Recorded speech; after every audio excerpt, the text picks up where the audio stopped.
and welcome everyone to our very first session of Benchtips. This session is all about silver metal clay.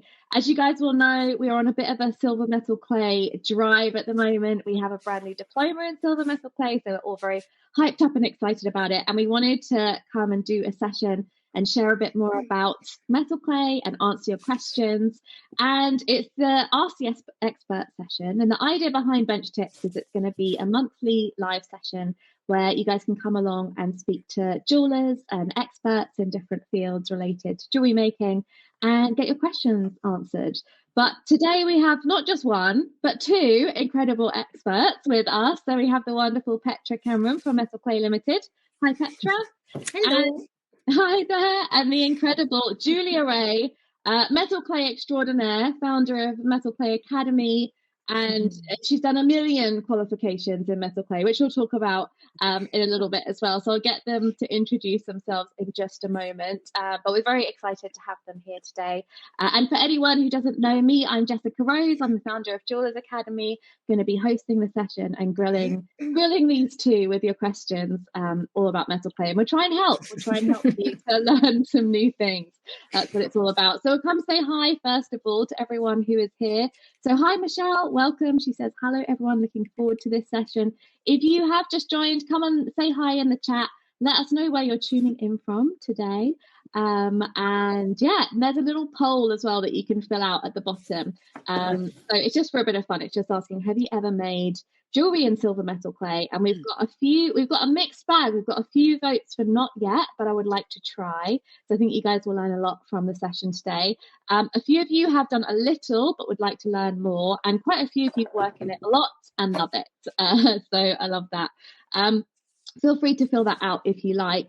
Also, if you have a question that you would like to ask Petra or Julia or myself, or just put to the panel in general, there is a button which says ask a question. So I recommend putting your questions in there so we don't miss them, and then use the chat bar at the side to just generally chat to each other throughout the session. There's lots of jewelers on live, so it's a great opportunity to meet each other.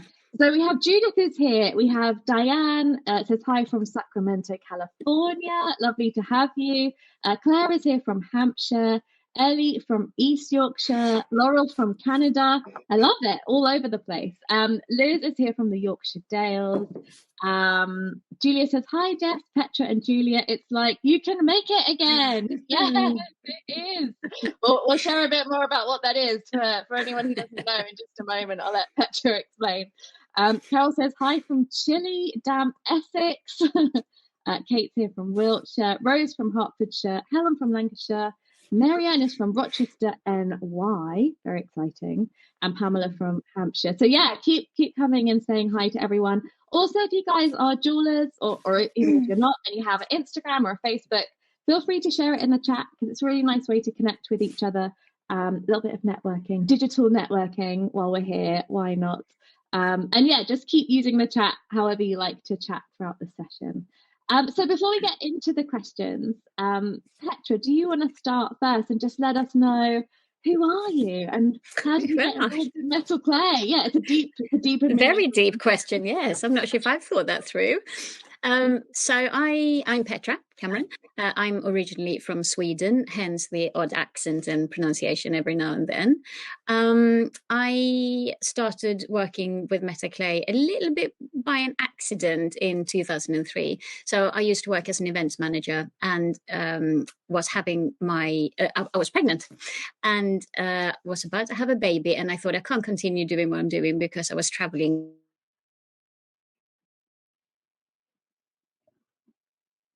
Oh, I think we've lost you very, very briefly, Petra. Hopefully she'll be back in just a second. In the UK.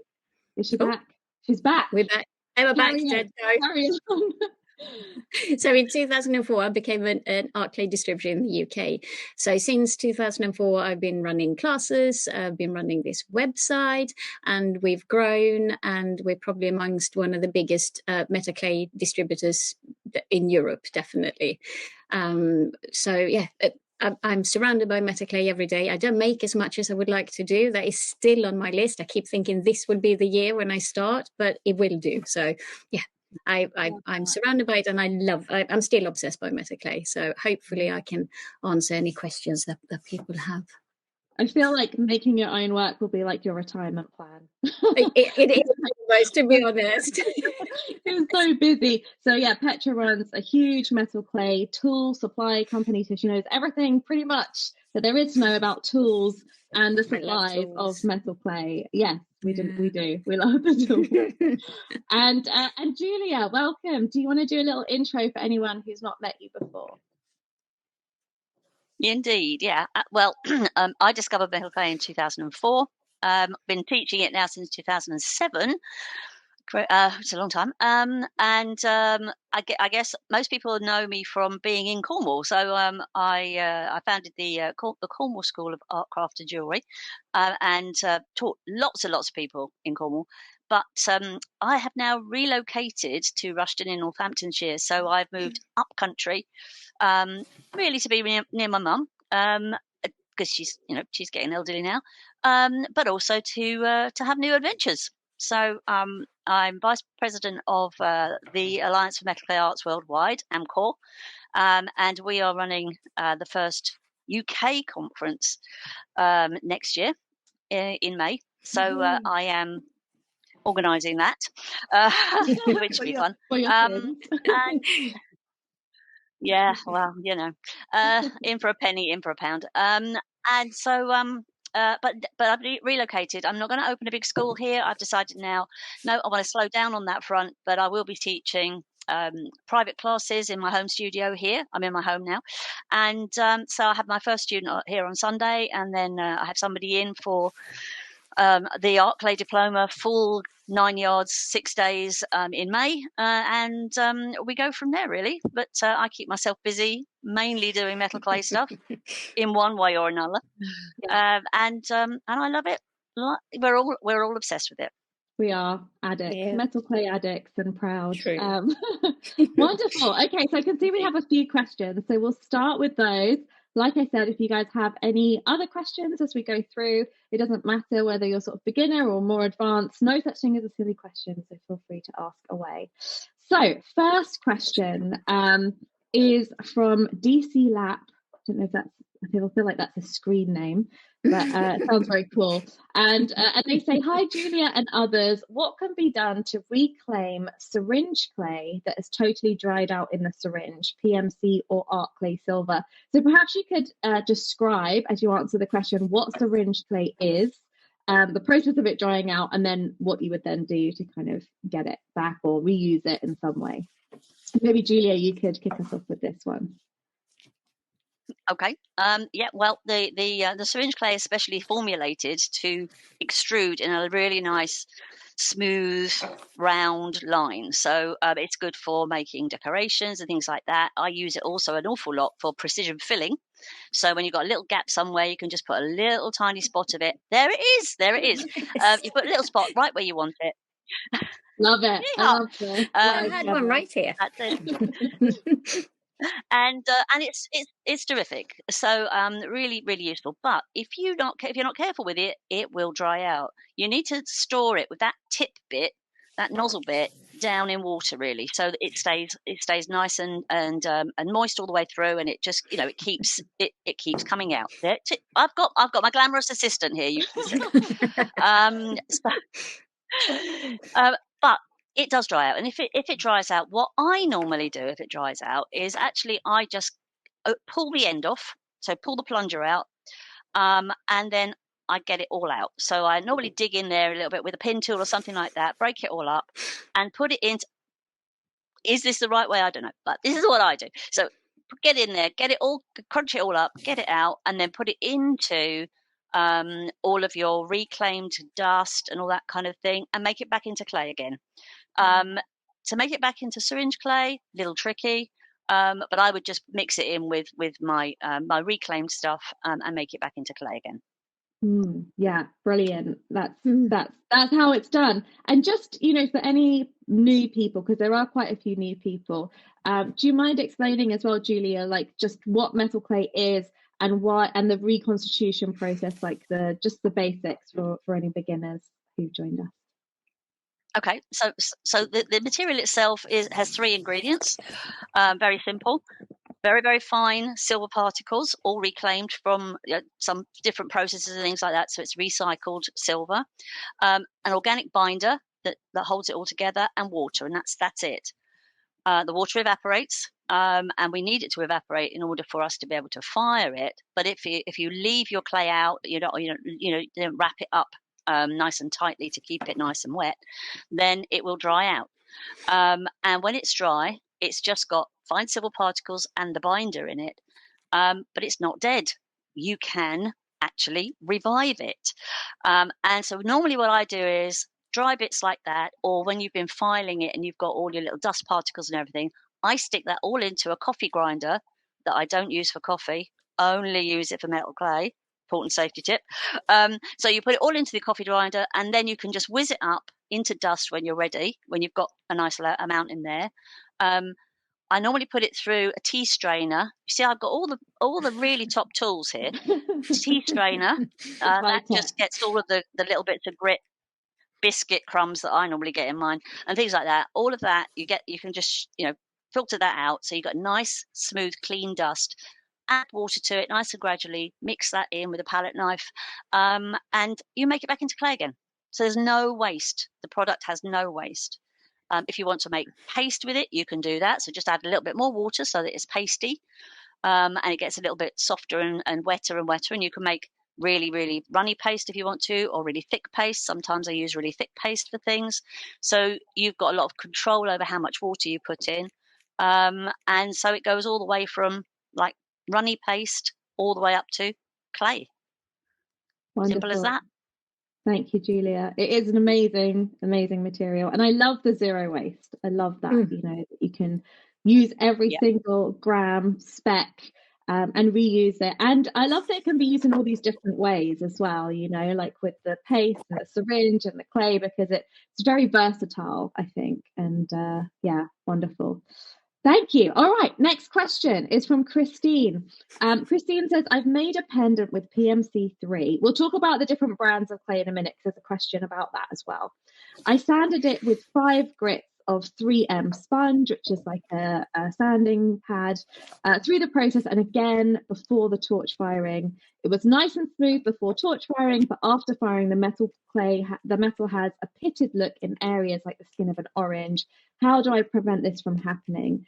So maybe we can kind of answer that question, but also talk about why pieces may change in the process. Petra, do you want to start us off with this one, and then we can join in? So it could be a few things, but I think this piece was torch fired, we think. That's what it said. Yeah. So quite likely, if it's turned and got an orange peel looking pitting, is quite likely that it got too hot. So you probably actually overheated it and started to melt it. If you are going to do a lot of torch firing, I always suggest that people sacrifice a little bit of clay. Just turn it into a tiny little charm, texture it and drill a hole in it, because they're really good gauges of temperature, and then dim the lights in your room and torch fire it, and look at the color of the silver. Look how it's changing from a pale orangey peachy color to a dark orange, and then you will see it go very, very dark orange and almost red, and then all of a sudden you will see this shimmery surface, and that's when you're actually starting to melt your clay. A torch flame can go up to over about 1200 degrees Celsius, and of course once your silver is over 920, 960, depending on what you're working with, it will start to melt. So it's quite easy to do that with a torch. So I always say sacrifice a little bit of clay, because you will learn so much from doing that. You will really figure out and see the different colors of the silver and how it changes before you get to that spot where it actually starts to melt. So I think that is probably what happened here. It almost turns into reticulation then, so you get this lovely undulating surface, but probably not what you were after. Yeah, absolutely. I think you're right, Petra. That seems like that's what happened in that case. And it's so easy to do, isn't it, if you've not done a lot of torch firing before, because it's that like very gentle peachy glow versus, like you said, that kind of red color. And you know when you've really melted a piece because it's shiny, isn't it? It's that flash of silver. But I like your idea of like doing it on purpose so that you see what it looks like. And then when you come onto your pieces, which are really important, you spend lots of time on, you kind of how not to do control. Yes, exactly. Yeah.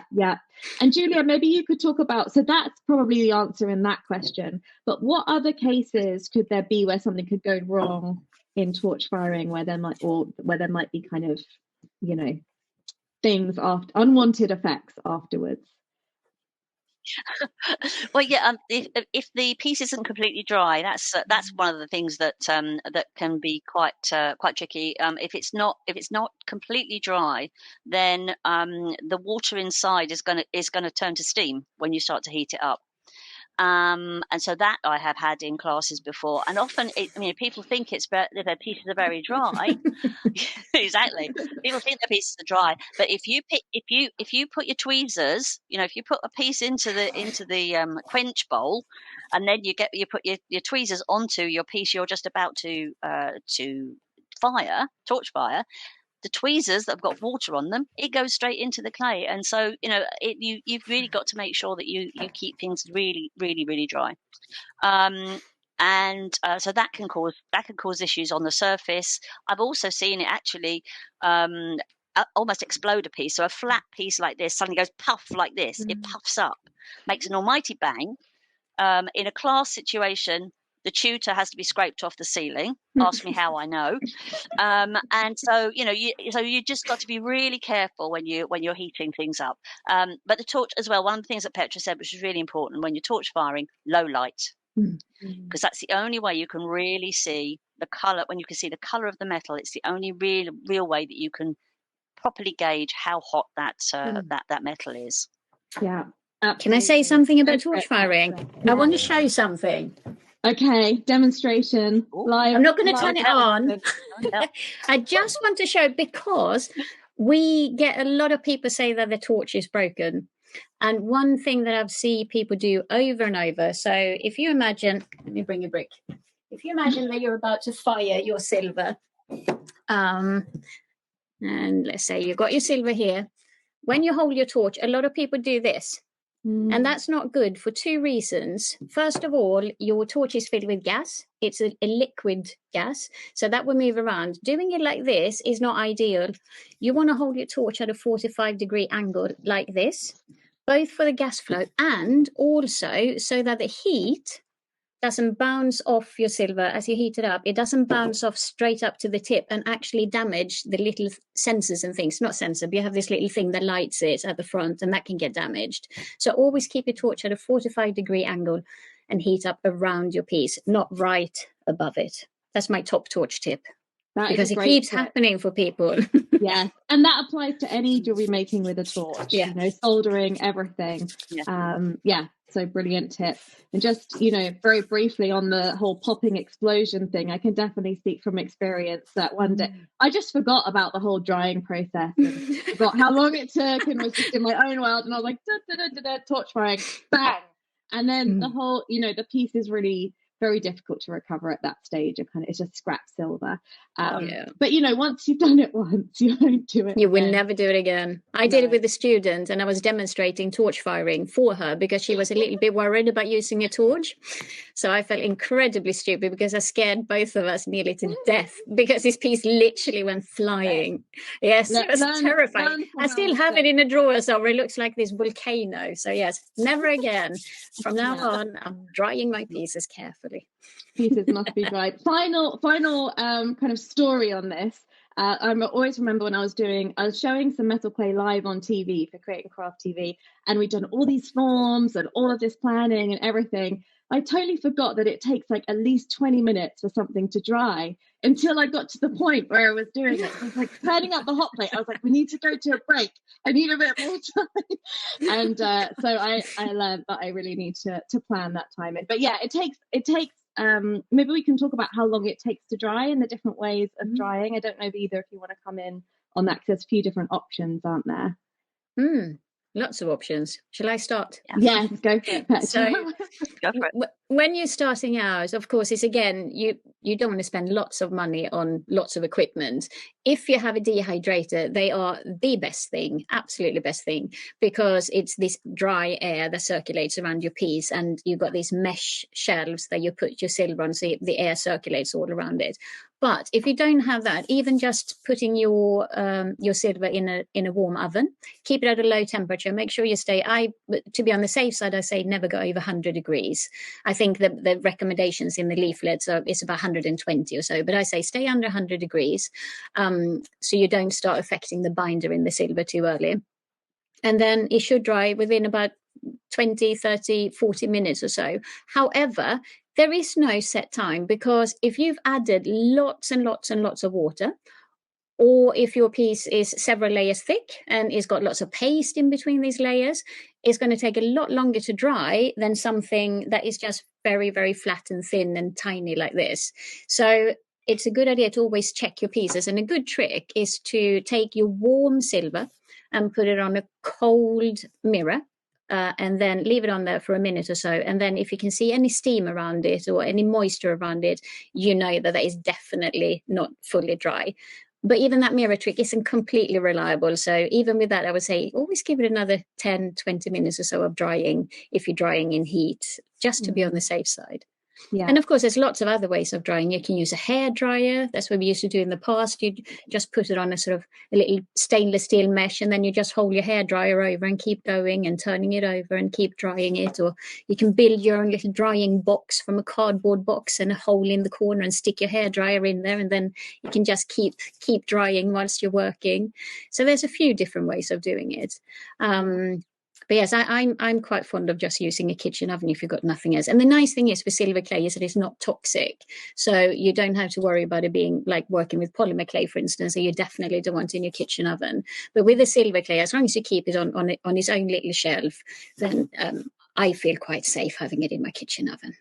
Yeah, absolutely. And Angelique said a little coffee warming plate works amazing and very affordable. So yeah, lots of different options for drying a clay, but just make sure it's dry, guys. Yes. For a little bit extra, longer than you think. A little bit more. It's always worth it. Well, I think that's a really nice thing about working with metal clay as well. There's different stages, so there's natural kind of break points where you can sort of start another piece. And I think we're working on a few pieces at once, and that always helps me a lot, because you can get really in the zone and hyper focused and get carried away with things. But actually, when you have little breaks, it's better for your concentration, I think, and you're able to sort of step back and make better decisions. At least that's what I find myself. And of course, there's no limit in how long you can keep your silver either. So for instance, I've got pieces that are sitting in drawers that are probably about 15 years old, and I'm still waiting to just finish them. I just need to do a bit more sanding. And then it should be done. I keep bringing them out every year and think, okay, this year will be the year that I do it, but it's not happening. But it's no problem. Once you made your silver, it can sit around for years without any stress. Yeah, absolutely. Okay, so a question which I think will help for anyone new as well is about the brands of metal clay. Somebody said which brand is best for beginners. So perhaps, Julia, you could have a chat about what the brands are and just your thoughts. Mm-hmm. Well, now for years and years and years, there was just two brands, Art Clay and PMC. And so those two brands are very, very similar in terms of their working properties and things like that. And we also used to say these are like Coke and Pepsi. Some people like Coke, some people like Pepsi, some people like Art Clay, some people like PMC. And it very much is around, I think, what you originally trained on. So what was the first thing you used, and you know it and you like it and you stick with it. The manufacturers of PMC announced last year that they were going to stop creating PMC. They were actually going to stop manufacturing it. So it is now being sold out. They're not making anymore. So Art Clay is the longest running silver metal clay that's been around. But now we're having some new ones coming through. So there are some new brands coming through, and so they have not had the same kind of long period of time of usage. I'm talking silver clay now. They haven't had the same sort of the testing and loads of people using them and things like that art clay has. But the new ones coming through are torch fireable, and so a lot of people are now beginning to use those new clays. So I think the sort of the moral of the story, I suppose, is try them all. I originally learned on PMC, but very soon after I was happy with PMC, I thought, well, let's have a look at some of the others, and I tried art clay, and I liked art clay too. So they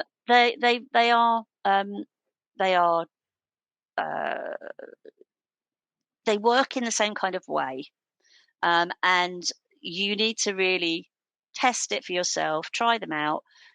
Let some people, now with the new clays coming through, let some people test them out for you. So particularly if you're a newbie. If you're a newbie, I would say go to something that's been around for a long time and everybody knows it, and it's really, it's been tested to the nth degree, like art clay silver, fine silver. It's fine silver. Go there because you know what you're getting and you know it's going to work the way you expect it to work.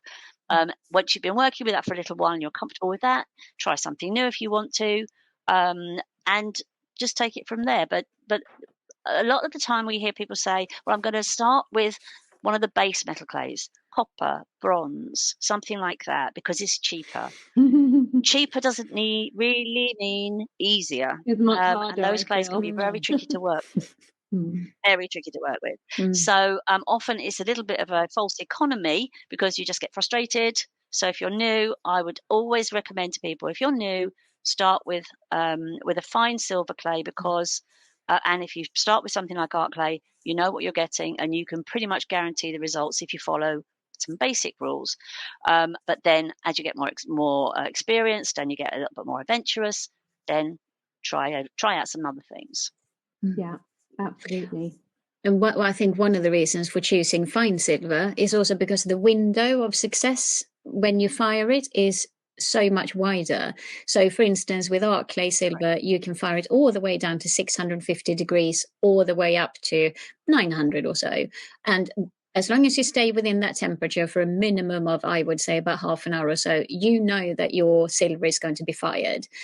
And I guess we can go into more detail about talking about ideally firing hotter and longer is always better. We can talk about that in a bit. But I really think it's important to start with fine silver just because it makes your life so much easier. Even with a lot of the sterling clays are around, it's a slightly more complicated firing. They work slightly different. The fine silver clays, all of them are just a lot more forgiving, I find, both in joining and working with and reconstituting them, storing them, and especially in the firing. And it is so frustrating. We've every now and then we have beginners who start with something like a white bronze clay or something, and they can't for the life of them get it firing or get it properly fired.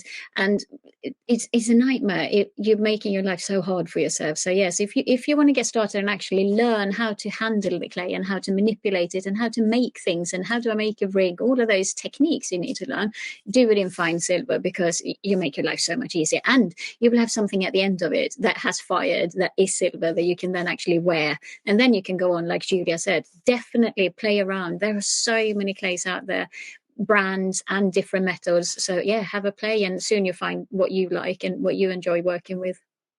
Absolutely. Great advice, guys. I feel like there's quite a few metal clayers on tonight. So I was thinking, just while we're going through answering the questions, I'd love you guys to share your favorite metal clay tip. It can be anything, like a tool that you like, or a way. Some of you have been sharing anyway, like Sarah says, I turn my piece over at least once when I'm drying it, just things like that, because it'd just be nice just to read through everyone's. So I'll let you guys think about those in the background. Brilliant. Okay, so we've talked a bit about the brand, but essentially, I think to answer Diane's question, the brand that's best for beginners, probably art clay silver, because it's been around a long time. It's fine silver.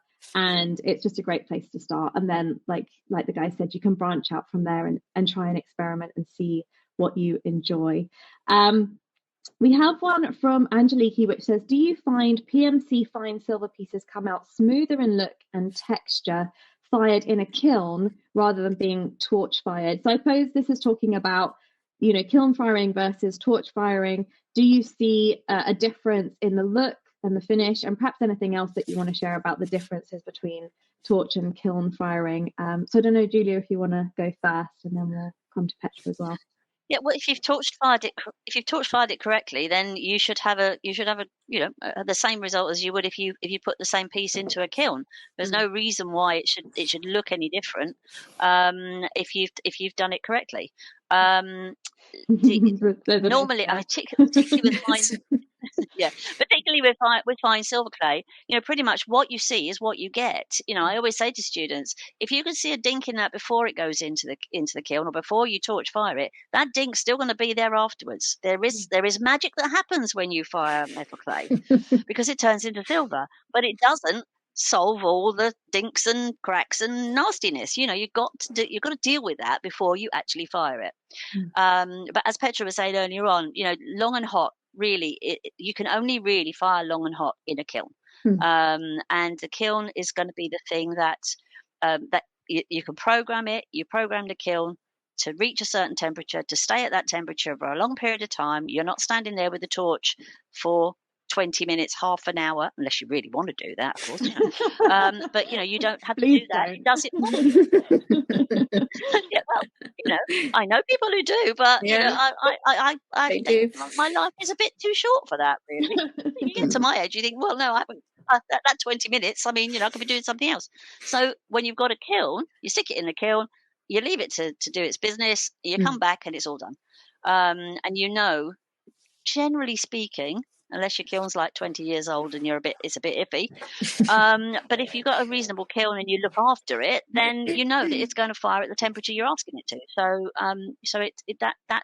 there is benefit in that. But of course, a kiln is an investment, and you really do need to know that this is something you want to do seriously, because you know, you don't want to be spending £800 or £900 on something that you're not going to get the use out of.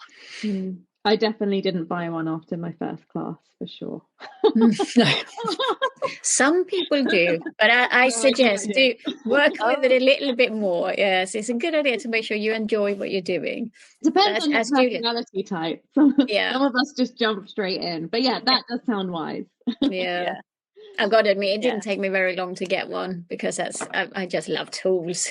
If it's a tool to something, I find it hard to resist. I probably shouldn't have done it as quick as I did, but that kiln is actually still here and still working. Well, it's not here. My sister has got it. So yeah, it's still around. Still going strong. Absolutely. Yeah, it is. And there are certain pieces, aren't there, that need to be fired in a kiln, and there are certain pieces that you can torch fire. Petra, do you want to talk a bit about the difference between the two for anyone? Yeah. So if we're talking about just fine silver, you have a limit in size. So I would say that you want to keep things that are no bigger than a £2 coin or weigh around 20-25 grams or so of silver max with a torch. I find, though, to just say how much it weighs isn't really giving you enough information, because if you've made something, if you manage to sculpt this amazing octopus or something, and it's got really, really long, thin tentacles and a little body, it's going to be really hard to fire that, even though that might only weigh 10 grams. That might be really difficult to fire with a torch, because when you torch fire, you want to heat the whole piece evenly. So if you imagine you want to stand with your torch over this piece, moving it back and forth over a really big surface is going to be quite tricky. It's going to be hard to keep the entire surface heated evenly. So you might see uneven shrinkage, or you might realize at the end that you missed some parts. And that shape, for instance, would be much better fired in a kiln. The other thing would be if you have set glass into your silver, or if you are setting large stones. So say a stone that's bigger than a 6-7 mil or so, maybe a little bit bigger than that. You can probably, it depends also on how comfortable you are with the torch, but as a beginner, I would say if you have large stones, set into your silver, you would rather kiln fire that than torch fire it, just to protect your stone, because a stone can crack in the shock of the change of temperature, because you changed your temperature quite suddenly with the torch, and it's quite quick and quite intense compared with a kiln where it heats up slowly. Yeah. So anything where you've set glass into it or larger stones, they're better off in the kiln.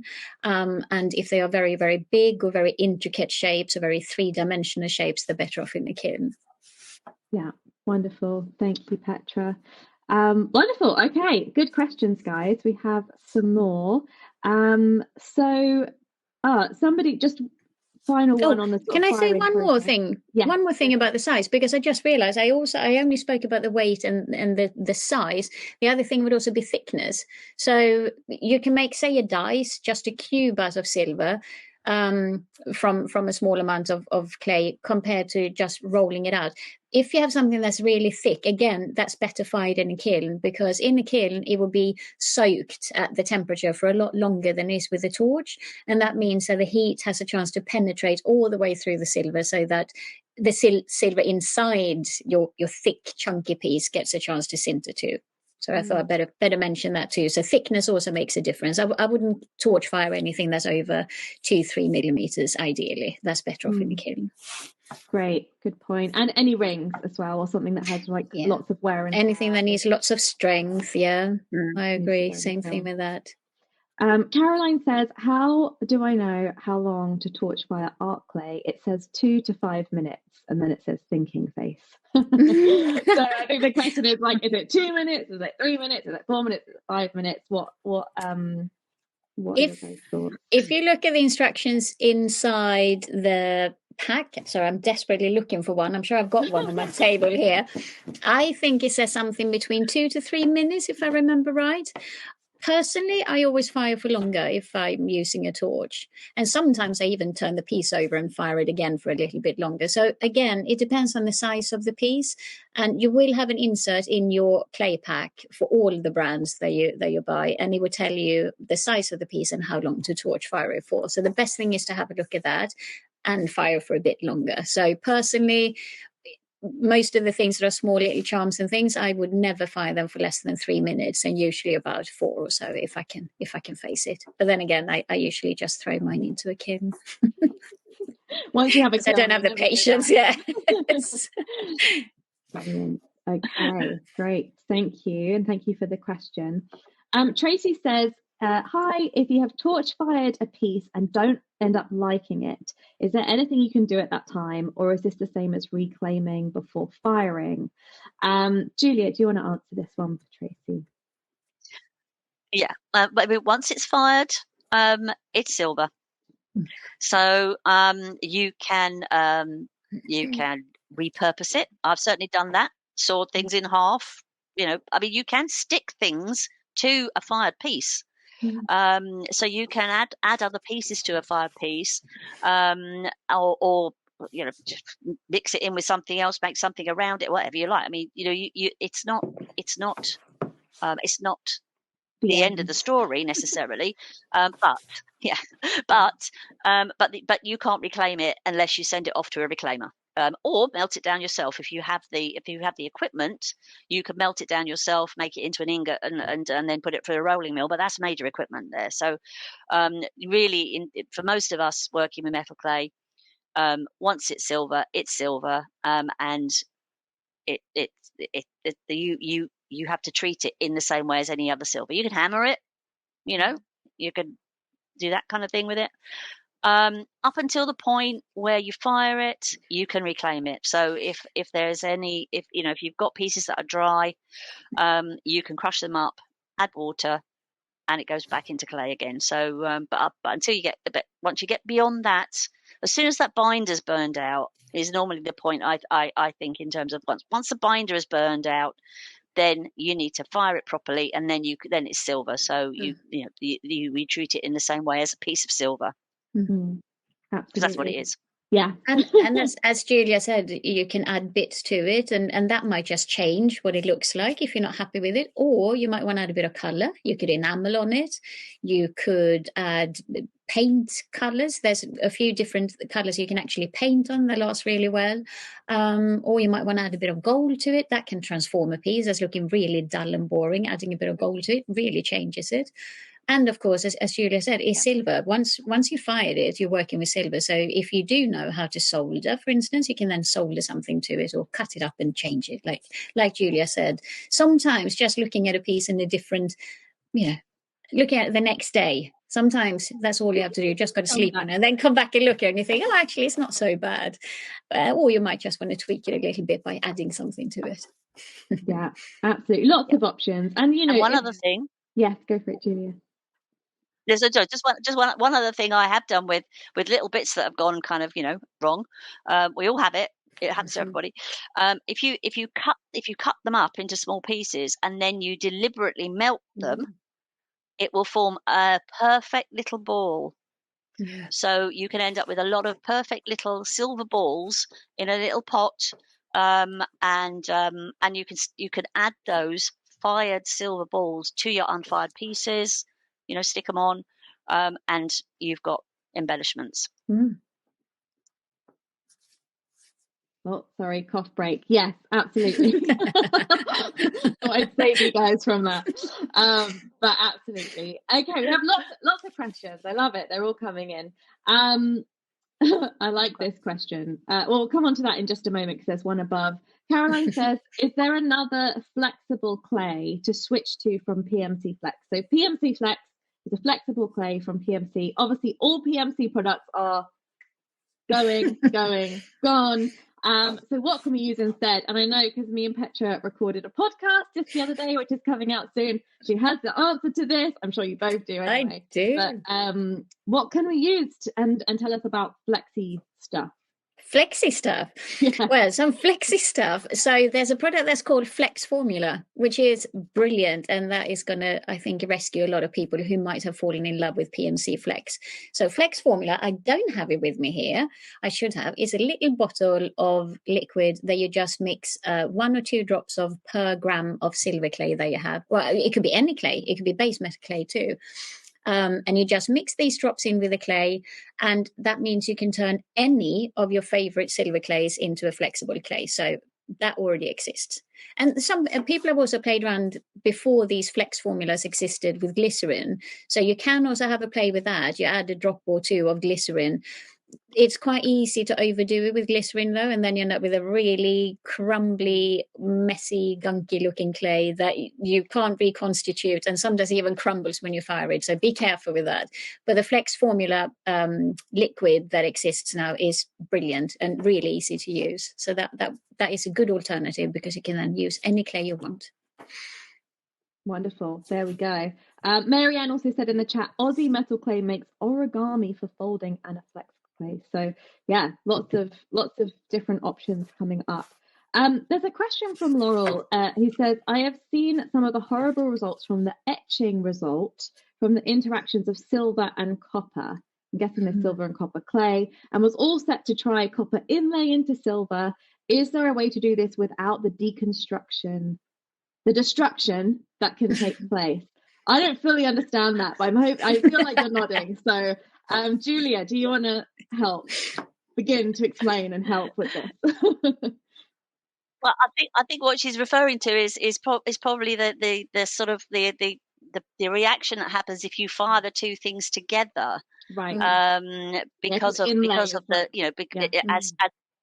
as two distinct things.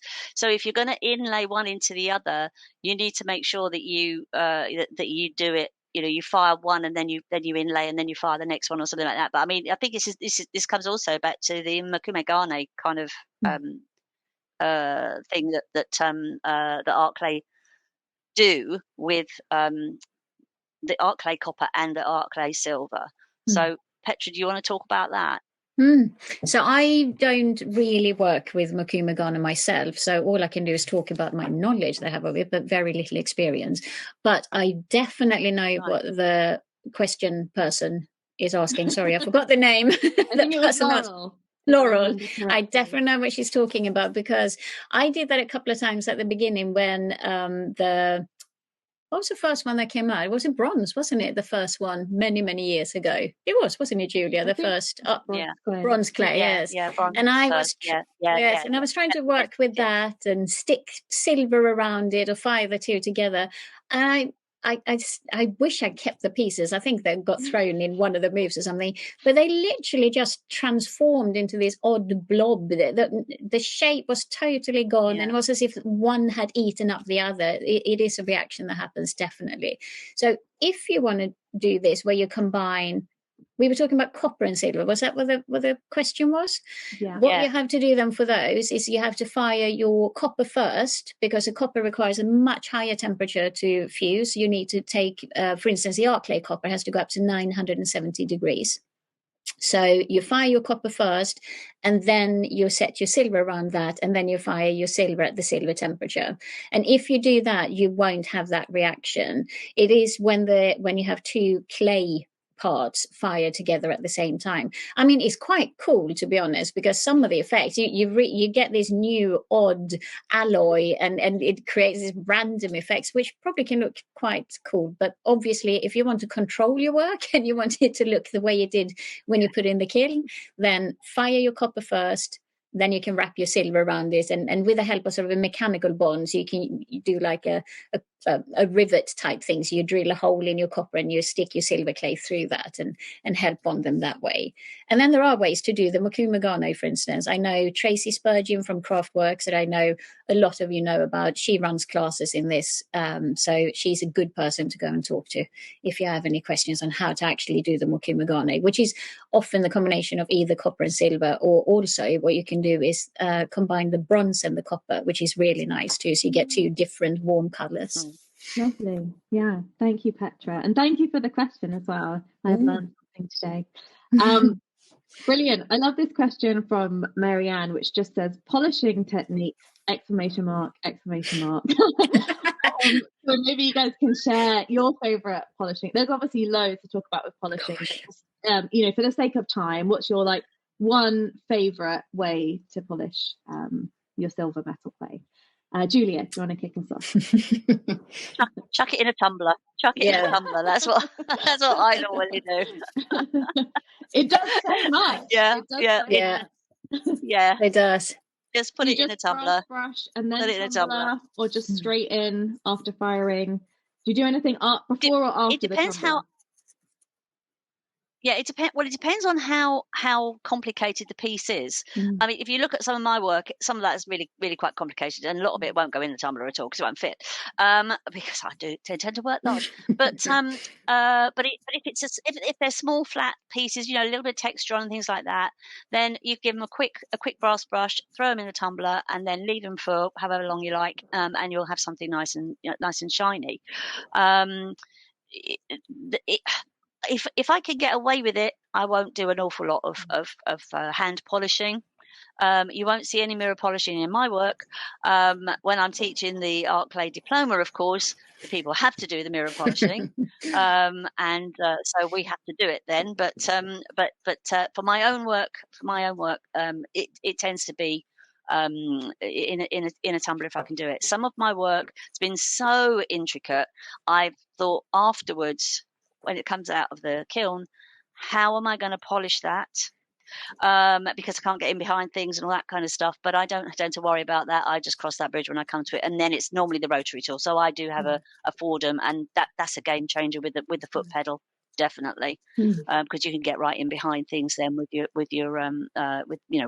Fordham, and you can control the speed with your foot when both hands are involved with the piece. So that is definitely a game changer, I think, sometimes. Yeah, absolutely. Awesome. Thank you, Julia. Petra, what's your favourite tools or anything you want to add for polishing? Well, I'm the same as Julia in that I very rarely do highly polished work. I quite like it literally just with a brass brush, and that's it. But if I do want to highlight, again, I'm looking around, I would either put my pieces in a tumbler because that is so fast, or I would use something like a 4-way flexifile, the little micro meshes, micro mesh flexi files because they are so quick. It's like a nail buffer type thing, and you literally just hold it like a nail buffer and you buff up your silver, and it's really nice and really quick and really easy to work with.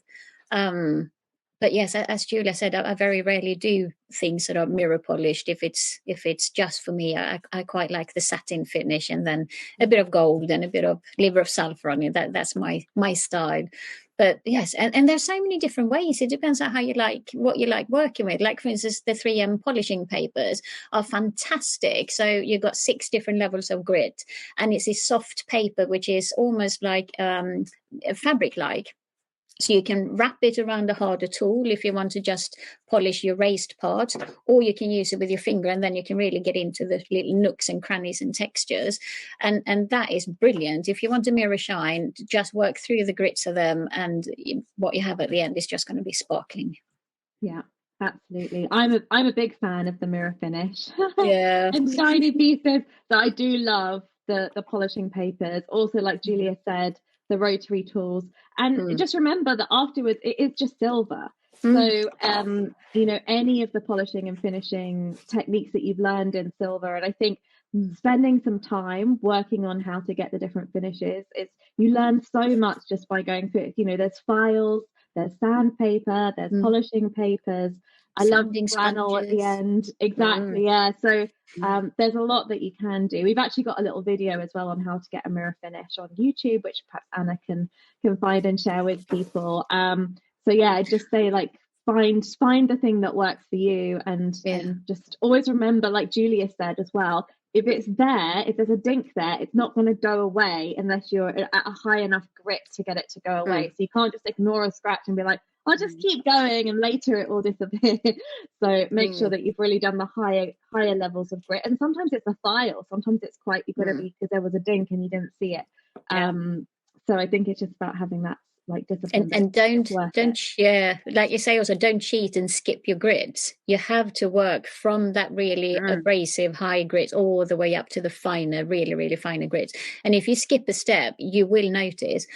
If you are hand polishing, one tip that I find is really useful is to do each grit in a different direction if you can. So when you're starting with your roughest grit, go in one direction, then give your piece a quick rinse, and then for your next one, you go in an opposite direction. And if you do that until you can't see any scratches going in the cross direction, you know that you're finished with this level of your grits. You can then move on to the next one, and then you go across the previous grit. Is that making sense? Trying to describe it with action. Yes. And if you keep crossing, so each grit is in a different direction, you will see when you've removed all the previous abrasives grits, scratches. Goodness me, that got complicated. Yes, basically, once you can't see the scratches, we get it. And the final one, that's good. You'll have to pronounce, you'll have to translate for me otherwise. The last grit also I just do in circles, and that just gives you that really, really fine one. If you then go in circles, you are going to see this super, super high shine. Wonderful. Love that. Thank you, guys. There are lots of questions, but we're going to get through as many as we can. We might just try and be like quick fire answers as much as we can for the last ones to get through them all. There is one from Judith who says, if you are taking the diploma in September, the diploma in silver metal plate, do you recommend buying a kiln? And yes, you need a kiln for the diploma. So it's a very good excuse, if you've been looking for one, to buy the kiln, because we're doing lots of things. We're doing rings, we're doing bracelets, we're doing lots of stone setting, lots of big pieces. So definitely you're going to want a kiln for that. And especially for the masterclasses at the end, where there's quite a lot of construction involved and, more complex pieces as well. Yes. And you're going to want a kiln that you can ramp up, you can ramp down, you can program. So me and Petra have actually done a podcast about kilns and gone into it in quite a lot of detail. So I recommend listening to that, because that's a whole another hours worth of chatting. Or if you just kind of want to talk to someone, ring up Metal Clay, because they will help you with kiln buying kind of information. They know all about it and they totally understand, as you can see, what students are trying to achieve. But definitely you do need a kiln for that. So yeah, a good excuse to finally get it if you haven't already. A question from Cry. I hope I've said that right. Apologies if not. Is metal clay the same as recycled silver, and is it sustainable? So any thoughts on this one from you two? Julia, I don't know if you want to go first. Well, as far as I know, yes, it is sustainable, and it's a recycled product. So there we go. Yeah. Petra knows more about these things than I do. Quick fired answer. Yeah, like quick fire answer. I guess look at the brand you're getting, just to make sure it's worth talking to the people that are manufacturing the clay. But Art Clay, for instance, is the one I'm going to talk about, and that definitely is recycled and reclaimed. I've been to the factory in Japan and seen them, and they're basically tearing X-ray plates, and they're taking dentistry scrap, all sorts of things that the silver comes from. So it's not mined, it's all recycled and reclaimed silver. Love that about it. I think that's just, another incredible thing. So absolutely. With Earth Day coming up this week, I'm going to share a few posts about it on Instagram, so you can find out a bit more, and share a link on our website where we talk about the whole recycling process. Brilliant. Love that. Thanks, Petra. Shirani says, can you use a mold, and do you have to leave it to dry before taking it out of the mold? Yes, you can use one. Yes. And no, you don't need to let it dry. Yeah. There we go. Pretty quick now, Jess. Yes, I know. Yes, I know. Definitely. Molds are brilliant. Yeah, just a quick thing I did learn. If you're using a mold that is stainless steel, like a metal mold, which isn't very common, but I have done this before, definitely take it out before it dries. Otherwise it dries like it's rusty and gross, and it's it creates almost like a different alloy. And same thing if you're using things like a metal burnisher to create a bale around it or something, take it off before it dries. Don't leave your wet silver clay on any type of metal, not just aluminium. We all know about aluminium, hopefully, to never use aluminium with metal clay, but don't let your metal clay dry on any metal, any type of metal. Yeah, top tip. Claire says, what do you use to paint on colour? Oh, lots of things. I mean, this is Julia's speciality, definitely. Quick fire, alcohol ink. All right, alcohol inks, acrylic paint, effect paints, glass paints, anything painty, can be used.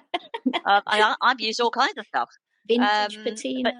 But paints or inks. I feel like we need another session adding colour to the clay bench tip. So that enameling, resin, all sorts. It's a whole UV resin. So many different things you can add. But thank you for the inspiration for another topic, because I feel like that would be really fun.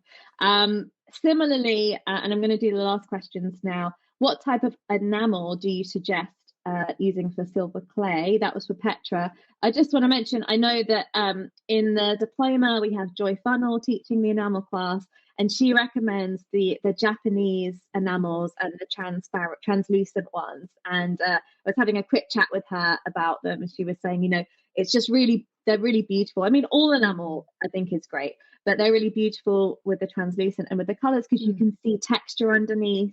You can K&B with it. You can do all sorts of things. So I'm looking forward to her class and us learning more about that. But I don't know, Petra, if you have any other thoughts on enameling. No, I agree. I mean, personally, I don't see the reason or the point of using opaque enamel. So basically, you use silver enamel, and enamel is basically ground up glass particles with different minerals and things that adds the color. That was very badly described. Don't have the right word, and trying to be quick. But yes, I would always use transparent or translucent enamel on my silver, because you've got this beautiful silver. You don't want to hide it with an opaque color. Then you might as well work with copper, I think, unless you desperately want an opaque color, of course. But yeah, I like Joy says, because you can see the texture and you can see patterns and designs underneath the enamel. I think it works great. So yeah, I love any transparent enamel that's designed to work on silver will work on silver clay, because it's silver. Once it's fired, it's silver. Absolutely. Yeah, thank you.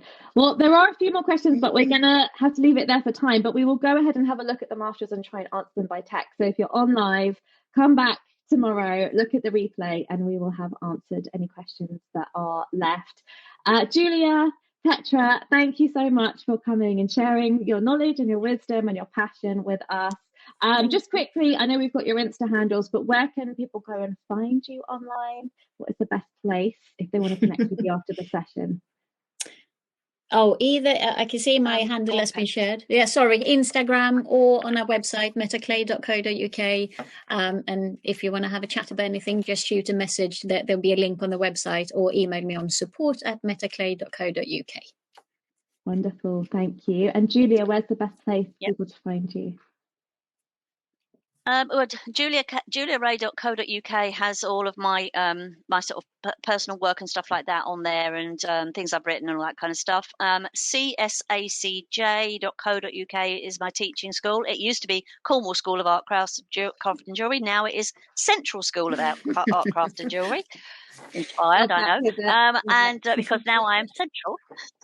I'm not down there, I'm up here now. So CSACJ.co.uk, that's my teaching site really. So all of that, any of those, Instagram, CSACJ as well. Great, thank you. Thank and you Facebook, so of course. Of course, you'll find Of them. course. You'll find them. All of them. Yeah, and if you guys are thinking about joining the diploma and you haven't yet, Anna's put the link in the chat. If you go to jewellersacademy.com/metalclay, you'll be able to find the diploma there, find out all the information. Come and join us. It's going to be an amazing year. We can't wait to make all these incredible pieces together and to explore training in this world a little bit more. You can also book a discovery call if you just want to chat to us one-to-one about whether this diploma is right for you or not. We know it's a big commitment, and we want to make sure that you're going to get the most out of it as well. There's no pressure. It's not a sales call. It's just a chat with one of us and just kind of figuring out whether it's going to be a good fit for you. So feel free to book that in. It's just on Zoom. And yeah, thank you again. Thanks everyone for being here.